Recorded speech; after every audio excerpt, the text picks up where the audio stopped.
ہے تیری مرضی طیبہ میں مگر مجھ کو، طیبہ میں مگر مجھ کو کچھ وقت جینے کا۔ اور بغیر تاخیر کے ایسی شخصیت کو بلانے جا رہے ہیں جو اپنے علاقے میں شان و شوکت سے ظاہر ہے، جس سے میری مراد حضرت مولانا مفتی اکبر علی صاحب کٹرا سمری آئیں اور اپنے مواعظ حسنہ سے ہم سبھی لوگ قلوبوں کو مستفیض فرمائیں۔ الحمدللہ نحمده ونستعینه ونستغفره ونؤمن به ونتوکل علیہ ونعوذ باللہ من شرور انفسنا ومن سیئات اعمالنا لا خالق الا اللہ لا مالک الا اللہ لا مقصود الا اللہ لا مطلوب الا اللہ۔ قال اللہ تعالیٰ فی الکتاب المجید اعوذ باللہ من الشیطان الرجیم بسم اللہ الرحمن الرحیم لقد كان لكم في رسول الله أسوة حسنة وقال النبي صلى الله عليه وسلم إنما أنا لكم بمنزلة والدكم ومعلمكم أو كما قال عليه الصلاة والسلام۔ نبی آتے رہے آخر میں نبیوں کے امام آئے، نبی آتے رہے آخر میں نبیوں کے امام آئے، وہ دنیا میں خدا کا آخری لے کر پیام آئے، جھکانے آئے بندوں کی جبھی اللہ کے در پر، جھکانے آئے بندوں کی جبھی اللہ کے در پر، سکھانے آدمی کو آدمی کا احترام آئے۔ وہ جب آئے تو عظمت بڑھ گئی دنیا میں انسانوں کی، وہ جب آئے تو عظمت بڑھ گئی دنیا میں انسانوں کی، وہ جب آئے تو انسانوں کو فرشتوں کے سلام آئے۔ وہ بے شک ہے بشر لیکن تشہد میں اذانوں میں، وہ بے شک ہے بشر تشہد میں اذانوں میں، جہاں دیکھو خدا کے نام کے بعد ان کا نام آئے۔ لا ریب تیری روح کو تسکین ملے گی، لا ریب تیری روح کو تسکین ملے گی، تو کرب کے لمحات میں قرآن پڑھا کر، آ جائے گا اقبال تجھے جینے کا قرینہ، آ جائے گا اقبال تجھے جینے کا قرینہ، تو سرور کونین کے فرمان پڑھا کر، نبی کی غلامی میں آ کر تو دیکھو، نبی کی غلامی میں آ کر تو دیکھو، ملے گا سکون آزما کر تو دیکھو، ملے گی تمہیں دو جہاں کی عزت، چہرے پہ سنت نبی کو سجا کر تو دیکھو۔ کچھ کفر نے فتنے پھیلائے، کچھ ظلم نے شعلے بھڑکائے، کچھ ظلم نے شعلے بھڑکائے، سینوں میں عداوت جاگ اٹھی انسا سے انسا ٹکرائے، پامال کیا برباد کیا کمزوروں کو طاقت والوں نے، جب ظلم و ستم حد سے گزرا تشریف محمد لے آئے۔ رونق افروز علماء اکرام اور پس پردہ بیٹی پیاری ماں اور بہنوں، اصل یہ ہے کہ یہ پروگرام کا وقت اب حد سے تجاوز کر رہا ہے۔ ہم لوگ فجر پڑھنے کے پابند ہیں اور ان جلسوں کے ذریعے ایک اس میں عنوان دیا ہوا ہے اصلاح معاشرہ، یعنی اصلاح کیسے ہے۔ جب ہم خود ہی انتظام کو سلیقے سے نہ لے کر چلیں تو پھر نظام گڑبڑ ہو جاتا ہے۔ آپ حضرات اگر عشاء پڑھ لیں اور عشاء کے بعد صبح کی نماز آپ جماعت کے ساتھ پڑھ لیں تو حضور صلی اللہ علیہ وسلم نے فرمایا کہ پوری رات ثواب اور تہجد پڑھنے جیسا ثواب اس کو ملتا ہے۔ تو آپ حضرات یہ تہیہ کر لیں، پروگرام جب بھی جتنا بھی چلے فجر کسی حال میں آپ نہیں چھوڑیں، تو انشاءاللہ آپ کا پروگرام سننا اور جلسے گاہ میں آنا، علماء کے بیانات سننا کامیاب ہے۔ آپ صلی اللہ علیہ وسلم نے ہمیں ایک ایک چیز بتائی ہے، سکھائی ہے، اب کر کے بتا دی۔ جس طریقے سے ایک باپ اپنے بچے کو بتاتا ہے، سکھاتا ہے کہ بیٹا یہ کام کرنے سے تم کو کامیابی ملے گی، یہ کام کرنے سے ناکامی ہوتی ہے، اس کام کرنے سے عزت ملتی ہے، اور یہ کام کرنے سے بدنامی آپ کے مقدر بن جاتی ہے۔ تو آپ صلی اللہ علیہ وسلم نے ہمیں بھی زندگی کا کوئی شعبہ ہو، ہمارا اٹھنا بیٹھنا، چلنا پھرنا، سونا جاگنا، شادی بیاہ، بال بچے، دوست احباب، نماز روزہ، دن رات کی عبادت، غرضے کی زندگی کے جتنے افعال ہیں، آپ صلی اللہ علیہ وسلم نے اس امت کو بے سہارا نہیں چھوڑا ہے، بے یار و مددگار نہیں چھوڑا ہے۔ ایک چیز اللہ کے نبی صلی اللہ علیہ وسلم نے بتا دی۔ اب محبت کا تقاضا یہ ہے کہ حضور صلی اللہ علیہ وسلم کی یتیم عبداللہ، گوش ہے آمنہ، لگتے جگر محمد عربی صلی اللہ علیہ وسلم کی بتائی ایک ایک بات پر عمل کیا جائے۔ محبت کے لیے آپ کو کوئی دلیل کی ضرورت نہیں پڑے گی، کہتے محبت وہ ہوتی ہے چہرہ بتاتا ہے کہ حضور کا چاہنے والا ہے، اس کا لباس بتاتا ہے کہ حضور سے محبت کر رہا ہے، اس کا انداز بتاتا ہے کہ حضور سے محبت کر رہا ہے۔ اور جب اصلی محبت نہیں ہوتی ہے تو پھر ہمیں بتانا پڑتا ہے۔ اب آپ بتائیے، حضور صلی اللہ علیہ وسلم نے جب سے بچہ دنیا میں آتا ہے، ماں کی گود سے لے کر قبر کی آگوش تک ایک ایک چیز بتا دی ہے کہ بچہ دنیا میں آئے، لڑکا ہو یا لڑکی، دنیا میں آتے ہیں سب سے پہلے اس کے کانوں میں اللہ اکبر کی صدائے آواز ڈالی جائے، ایک کان میں اس کی تکبیر کہی جائے، ایک کان میں اس کی اذان دی جائے۔ آپ صلی اللہ علیہ وسلم نے فرمایا بچہ ہلکا سے بڑا ہو جائے تو اس کا عقیقہ کرو، تہنیک کرو، 7-14 دن پر آپ صلی اللہ علیہ وسلم نے فرمایا اس کا عقیقہ کر دو، اس کی تہنیک کر دو۔ کیا مطلب؟ یعنی اپنے محلے کے اندر جس کو ہم بزرگ سمجھتے ہیں، اللہ والا سمجھتے ہیں، اس بچے کے ذریعے اس کو دعا کرائیں، کوئی میٹھی چیز اس کے ذریعے کھلا دیں۔ پھر آپ صلی اللہ علیہ وسلم نے فرمایا بچہ اور تھوڑا سا بڑا ہوا ہے، فوراً اس کا نام رکھ دو۔ نام رکھنے میں نیت یہ کرو کہ ہم صحابہ کے نام پر اپنے بچے کا نام رکھیں گے، ہم نبیوں کے نام پر اپنے بچے کا نام رکھیں گے، ہم اللہ کی صفات کے ساتھ اپنے بچے کا نام رکھیں گے۔ ان نام رکھنے میں کہیں ہمارا یہ ارادہ نہ ہو جائے، یہ نیت فاسد اور خراب نہ ہو جائے کہ ہمارا بچہ فلمی سٹار فلاں ہیرو کے نام پر ہو۔ تو آپ صلی اللہ علیہ وسلم نے فرمایا کہ نام رکھنے میں سب سے بہترین نام وہ ہیں جس میں عبد شامل ہے۔ جیسے قرآن کے شروع میں 99 اللہ کے نام اور اللہ کے صفاتی نام لکھے ہوئے ہیں، اس کے نام اس کے ساتھ آپ عبد ملا دیں، جیسے عبد الستار، عبد الغفار، عبد الجبار، یہ نام ہے۔ آپ حضور صلی اللہ علیہ وسلم کے نام پر نام رکھیے، صحابہ کے نام پر نام رکھیے۔ ایک حدیث کے اندر اللہ کے نبی صلی اللہ علیہ وسلم نے فرمایا کہ قیامت کے میدان میں جب بچے کو نام لے کر پکارا جائے گا کہ فلاں ابن فلاں کہاں ہے، اگر اس میں اللہ کا نام آ جاتا ہے، اگر حضور صلی اللہ علیہ وسلم کا نام آ جاتا ہے تو اللہ حیا فرمائیں گے، اگر وہ گنہگار ہے، اگر وہ جہنمی ہے، صرف میرے نام کی وجہ سے اللہ اس کی مغفرت فرما دے۔ نہ ہو جس سے اسے رحمان کہتے ہیں، نہ ہو جس سے غلطی اسے رحمان کہتے ہیں، جو غلطی کر کے پچھتائے اسے انسان کہتے ہیں، جو غلطی پر کرے غلطی اسے حیوان کہتے ہیں، جو غلطی کر کے ڈر جائے اسے شیطان کہتے ہیں۔ اب تک ہم سے غلطی ہوئی نام رکھنے میں، ہم انوکھا پن تلاش کرتے ہیں، یہ بالکل عجیب نام ہے۔ نہیں، صحابہ کے نام میں اللہ نے برکت رکھی ہے، نبیوں کے نام میں اللہ برکت رکھا ہے، تو ہم یہ تہیہ کریں ہم اپنے بچے کا نام اچھا سا رکھیں۔ پھر اللہ کے نبی صلی اللہ علیہ وسلم نے کیا تعلیم دی؟ فرمایا ہلکا سا بچہ بولنے کے لائق ہو جائے تو آپ اپنے ابو کا تعارف نہ کرائیے، ماں کا تعارف نہ کرائیے، خاندان اور رشتہ داروں کا تعارف بچے کو نہ کرائیے، بچے کو سب سے پہلے اللہ اللہ کرنا سکھائیے۔ اگر بچہ اپنی زبان سے اللہ اللہ کرنا شروع کر دیتا ہے تو حضور صلی اللہ علیہ وسلم نے فرمایا اللہ ماں باپ کے دونوں کی مغفرت فرما دیتا ہے۔ تو سب سے پہلے بچے کو اس کی زبان جب بولنے کے لائق ہو جائے، اپنی تتلاتی ہوئی زبان سے وہ ابو امبو نہ کہہ رہا ہو، وہ امی امی نہ کہہ رہا ہو، بلکہ اپنی زبان سے اللہ اللہ کہہ رہا ہو۔ پھر اللہ کے نبی صلی اللہ علیہ وسلم نے کیا فرمایا؟ بچہ اور بڑا ہو جائے تو نماز کا حکم کرو، یعنی 7 سال کا ہو جائے۔ مرو اولادکم بالصلاۃ وہم ابناء 7 سنین، فرمایا 7 سال کا بچہ ہو جائے تو اس کو نماز کا حکم کرو۔ وَضْرِبُوا عَلَيْهِمْ أَبْنَاءُ عَشْرٍ، آگے اللہ کے نبی صلی اللہ علیہ وسلم نے فرمایا جب بچہ 10 سال کا ہو جائے اور نماز نہ پڑھے تو اس کو نماز نہ پڑھنے پر مارا کرو۔ آپ صلی اللہ علیہ وسلم نے کسی اور چیز کے لیے نہیں بتایا، لیکن نماز کیا ہے؟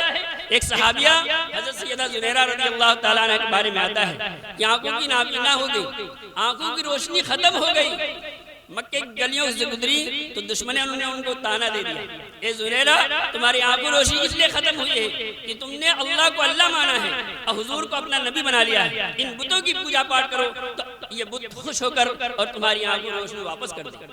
حضرت سیدہ زنیرہ نے فوراً دل کے اندر اس ٹھیس کو محسوس کیا، درد محسوس کیا، اپنے جس کام سے جا رہے اس کام کو چھوڑ دیا، اب گھر پر آئیں، وضو کیا، اب وضو کرنے کے بعد مصلی بچھایا، نماز پڑھی اور اللہ سے دعا کر رہی ہیں، اے میرے پیارے اللہ، آپ جانتے ہیں 1-2 سال نہیں 17 سال ہو گئے نابینا ہوئے، کبھی میں نے آنکھوں کی روشنی کا سوال نہیں کیا ہے، لیکن آج دشمنوں نے مجھے تانا دیا ہے، میرے دل کو تکلیف پہنچی ہے، اے پیارے اللہ میری آنکھوں کی روشنی کو واپس فرما دے، اے اللہ میری آنکھوں کی روشنی واپس فرما دے۔ حضرت صحابہ فرماتے ہیں ہم نے خود دیکھا وہ جو نابینا تھی 17 سال ہو گئے تھے، لیکن آج کی رات جب وہ صبح نکلی ہیں تو اللہ نے ان کی بینائی کو واپس فرما دیا۔ تو نماز کی حقیقت کو ہم سمجھتے نہیں، ہم سوچتے ہیں دوا کے اندر علاج ہے، دوا کے اندر بیماری سے چھٹکارا ہے۔ اللہ کے نبی صلی اللہ علیہ وسلم نے فرمایا نماز بھی بیماریوں کا شفا ہے، صدقہ بھی بیماریوں کا شفا ہے۔ آپ صلی اللہ علیہ وسلم نے اس کے آگے کیا بتایا؟ فرمایا جب اور بچہ بڑا ہو جائے تو اس کو دینی تعلیم دو، دین کی طرف اس کو راغب کرو۔ ابھی ایک جنازے میں جانا ہوا، اب آپ کو ہم کیا بتائیں، مجمع منتشر ہے، جنازہ کا وقت ہے، باپ کا جنازہ سامنے ہے، اس باپ نے اپنے بچے کے لیے دکان کا انتظام کیا ہے، اس بچے نے اپنے بہو کا انتظام کیا ہے، اس بچے نے اپنے بیٹے کے لیے مکان کا انتظام کیا ہے، لیکن باپ کا جنازہ کھڑا، باپ کا جنازہ سامنے موجود ہے اور ہم نے اس سے کہا بیٹا نماز جنازہ پڑھ لو، اب وہ کہہ رہا ہمیں دعا نہیں آتی، ہمیں نماز جنازہ نہیں آتی۔ اب آپ بتائیے اگر آپ نے اپنے بچے کو دینی تعلیم نہ دی اور اس کو نماز جنازہ نہ سکھایا، اس کے فرائض نہ سیکھے، باپ مر رہا ہوگا، باپ قبرستان جا رہا ہے، لیکن یہ بچہ اپنے باپ کے لیے دعا نہیں کر سکتا۔ اب آپ بتائیے کتنا بڑا جرم کر رہے ہیں، آپ نے اس کے لیے دکان تیار کر دی، اس کے لیے مکان تیار کر دیا، اس کے لیے کھیتی کئی تیار کر دی، لیکن آپ نے دین نہیں سکھایا، کتنا بڑا جرم کر دیا۔ اللہم اغفر لی حینا و میتنا، وہ دعا نہیں پڑھ سکتا ہے۔ اگر آپ نے اس کو دین سکھا دیا تو اس کا مسئلہ آپ صلی اللہ علیہ وسلم نے صرف یہ نہیں بتایا، فرمایا اور بچہ بڑا ہو جائے اس کی خوشیوں میں شامل ہو جائے گا، یعنی بچہ نکاح کے لائق ہو جائے تو نکاح کر دو۔ آپ صلی اللہ علیہ وسلم نے فرمایا نکاح کے اندر لوگ ولی حسبیہا ولی جمالہا، فرمائے لوگ اللہ کے نبی نے فرمایا 4 چیزیں لوگ دیکھتے ہیں، یا تو اس کا مال دیکھتے ہیں، یا اس کی خوبصورتی دیکھتے ہیں، یا اس کا اونچا اور عالی خاندان ہونا دیکھتے ہیں، لیکن اللہ کے نبی صلی اللہ علیہ وسلم نے ہمیں کیا تعلیم دی؟ فرمایا فاظفر بذات الدین، سب سے پہلے تم دین کو دیکھو، دین کے ذریعے اللہ تم کو کامیاب فرمائے۔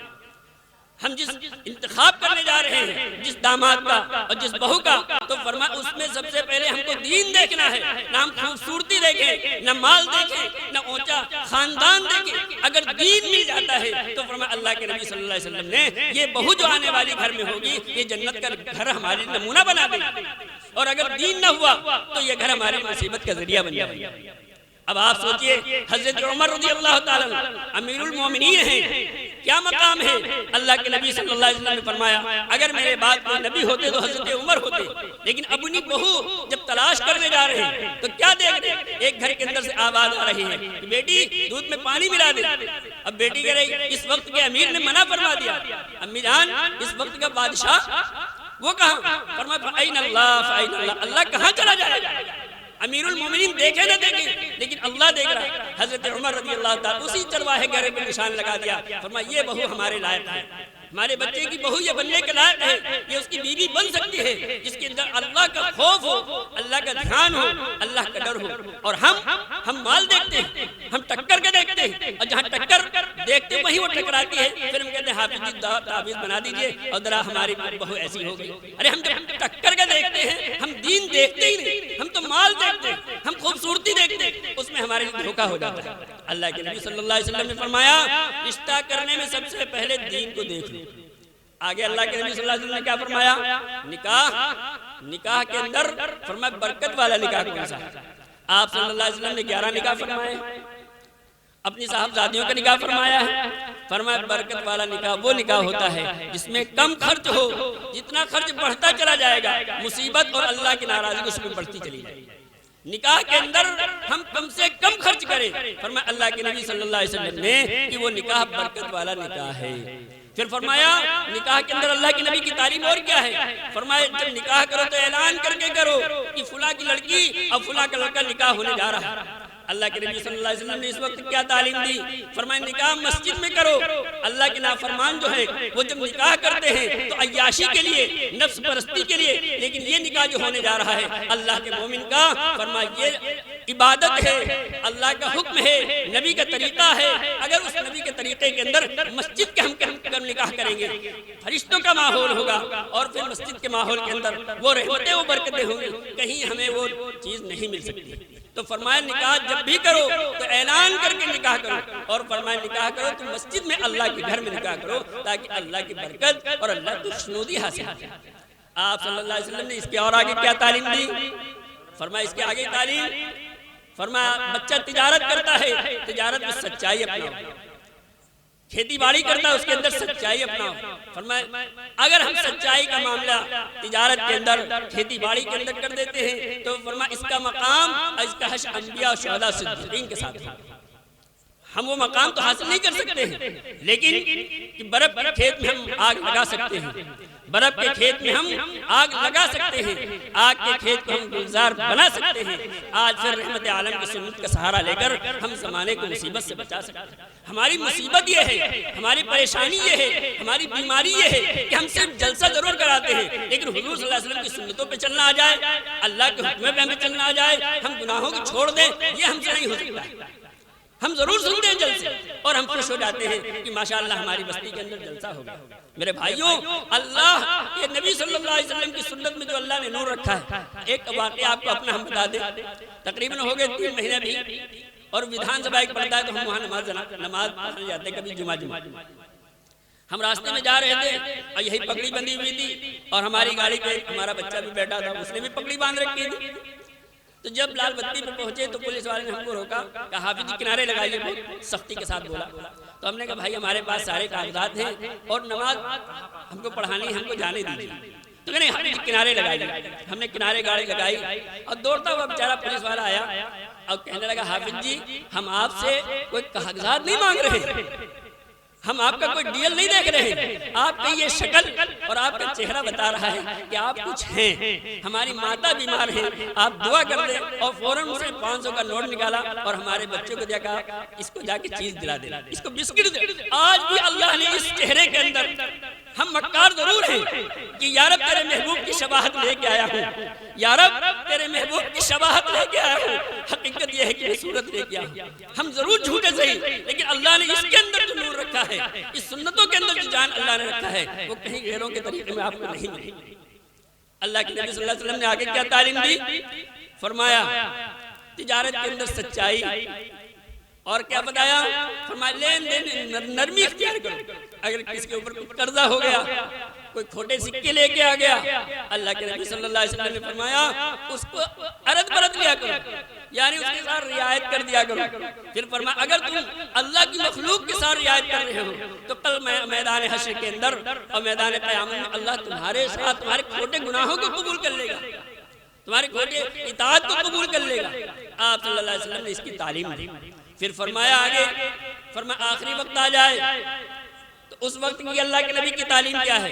فرمایا جب دنیا سے آخری وقت جانے کا ہو تو مرنے والے کے سے یہ نہ کہو کہ کلمہ پڑھو، بلکہ اس کے پاس اب باپ کا تعارف نہ کراؤ، بچے کا تعارف نہ کراؤ، یہ تمہاری خالہ ہیں، یہ تمہارے ماموں ہیں، اور یہ تمہارا بھانجا ہے، اللہ کے اس کو تعارف نہ کراؤ، اس وقت کلمہ پڑھا کرو، تاکہ یہ مرنے والا ہے، یہ مرنے والی ہے۔ فرمایا تمہاری آواز کو سن کر بچپن میں اس کی زبان سے، اس کے کانوں کے اندر سے آواز گئی تھی اللہ اکبر اللہ اکبر، کہ اللہ ہی خالق ہے، اللہ حاجت روا ہے، اللہ مشکل کشا ہے۔ اب آخری وقت یہ ہے، اور آخری وقت جاتے ہوئے اپنی زبان سے لا الہ الا اللہ پڑھتا ہوا دنیا سے رخصت ہو جائے۔ اللہ کے نبی صلی اللہ علیہ وسلم نے فرمایا اب یہ قبر کے اندر جب رکھا جائے گا، اس سے پوچھا جائے گا من ربک ما دینک، تو یہ فٹافٹ جواب دیتا چلا جائے گا، اور اس کے بعد باقاعدہ اس کے سامنے اس کی نیچے کو اس سے کہا جائے گا دیکھ، تو اس کو جہنم دکھائی جائے گی، یہ ڈرے گا، خوف کرے گا اور پناہ مانگے گا، فوراً اس کو فرشتے خوشخبری سنائیں گے، اے اللہ کے بندے تو نے زندگی ایسی گزاری ہے جیسے حضور صلی اللہ علیہ وسلم نے بتائی تھی، یہ تجھے ڈرا اور اس سے خوف مت تھا، تیرا یہ ٹھکانہ نہیں، صرف تجھے راحت پہنچانے کے لیے، اور اسی قبر کے اندر اس اس کی قبر کو اتنی منتہا نظر کر دیا جاتا ہے جہاں تک اس کی نظر جاتی ہے۔ اللہ کے نبی صلی اللہ علیہ وسلم نے فرمایا اس کے اندر جنت کی کھڑکیاں کھول دی جاتی ہیں، لباس کو جنت کا پہنا دیا جاتا ہے، اور باقاعدہ جو بستر ہوتا ہے وہ بھی جنت کا، اب یہ اس طریقے سے سجائے جیسے نئی نویلی دلہن سوتی ہے۔ اللہ کے نبی صلی اللہ علیہ وسلم نے فرمایا کہ نکاح تو ہو گیا ہے، لیکن اگر ضرورت پڑ جائے دوسرے نکاح کی، تو اگر 2 بیویاں ہیں تو اس میں انصاف کرو، اس میں نا انصافی نہ کرو۔ آپ حضرت تھانوی کا نام آپ نے سنا ہوگا، بہت حکیم الامت حضرت کہلاتے تھے لوگ، حضرت کو حکیم الامت، حضرت کی 2 بیویاں تھی۔ آپ سوچئے اللہ بعض وقت ہوتا ہے کہ اگر 2 بیویاں ہیں تو ہمیں یہ اختیار نہیں ہے کہ ہم اس میں نا انصافی کریں۔ حضرت کے ہاں خانقاہ میں باقاعدہ ایک ترازو باقاعدہ ٹنگا رہتا تھا، اگر کوئی صاحب آتے یا حضرت کچھ سامان خرید کر لاتے تو فوراً ترازو کے اندر وزن کرتے، اور وزن کرنے کے بعد برابر دونوں جگہ پر بھیجتے تھے۔ حضرت کے ایک مرید کے دیہات تھے تو انہوں نے حضرت کو تربوز لا کے دے دیا، 2 تربوز تھے، تو لوگوں نے کہا حضرت 2 تربوز ہیں، فرمایا دونوں کو ترازو میں رکھو، دونوں کو ترازو میں رکھ دیا گیا۔ اتفاق کی بات کہ دونوں برابر نکلے، یعنی وزن میں دونوں برابر، نہ یہ کم نہ وہ زیادہ۔ خادم سے فرمایا اس کو لے جاؤ اور شریک حیات یعنی ہماری بیویوں کو ایک ایک دے کے آ جاؤ۔ خادم چلا، حضرت نے فرمایا آ جاؤ دوبارہ، اس کو بلایا، فرمایا حضرت آپ نے کہا دے کہ نہیں، فرمایا چھری لے کے آؤ، پہلے چھری منگائی، اور پھر فرمایا اس کو کاٹو آدھا اور اس کو کاٹو آدھا، اس میں کا اس میں ملاؤ اور اس میں کا اس میں ملاؤ۔ تو خادم نے کہا حضرت یہ کیا ہے؟ کہا حضرت ہو سکتا ہے یہ میٹھا کم ہو اور یہ میٹھا زیادہ ہو، یہ میٹھا کم ہو اور یہ میٹھا زیادہ ہو، کہ ہر ابتدا سے پہلے ہر انتہا کے بعد، ہر ابتدا سے پہلے ہر انتہا کے بعد ذات نبی بلند ہے، ذات خدا کی بات۔ دنیا میں جس قدر احترام کے قابل ہیں لوگ، دنیا میں جس قدر احترام کے قابل ہیں لوگ، میں سبھی کو مانتا ہوں، لیکن مصطفیٰ کے بعد نام محمد سے دلوں کو سرور ملتا ہے، نام محمد سے دلوں کو سرور ملتا ہے، نگاہ فکر کو زیادہ شعور ملتا ہے۔ نصیب کیسا بھی ہو واسطہ محمد کا دے کر، نصیب کیسا بھی ہو واسطہ محمد کا دے کر، خدا سے جو بھی مانگے ضرور ملتا ہے۔ آخری وقت ہے، اللہ کے نبی صلی اللہ علیہ وسلم بیمار ہیں، حضرت انس فرماتے ہیں کہ ہم نے حضور صلی اللہ علیہ وسلم کی پیشانی پہ اپنا ہاتھ رکھا تو ہمارا ہاتھ جلا جا رہا ہے، انگارے پہ رکھا ہوا، لیکن نماز کا وقت جب ہو گیا تو اللہ کے نبی صلی اللہ علیہ وسلم صحابہ کو آواز دی، اور صحابہ آئے تو اللہ کے نبی صلی اللہ علیہ وسلم کے دونوں قدم زمین پہ نہیں رکھے جا رہے، لیکن ایک نے یہ کندھا پکڑا اور ایک صحابی نے یہ کندھا پکڑا۔ آپ صلی اللہ علیہ وسلم لنگڑاتے ہوئے اور پیروں کے باقاعدہ صحیح نہ رکھنے کے باوجود آپ صلی اللہ علیہ وسلم مسجد نبوی کے اندر آئے اور نماز ادا کی۔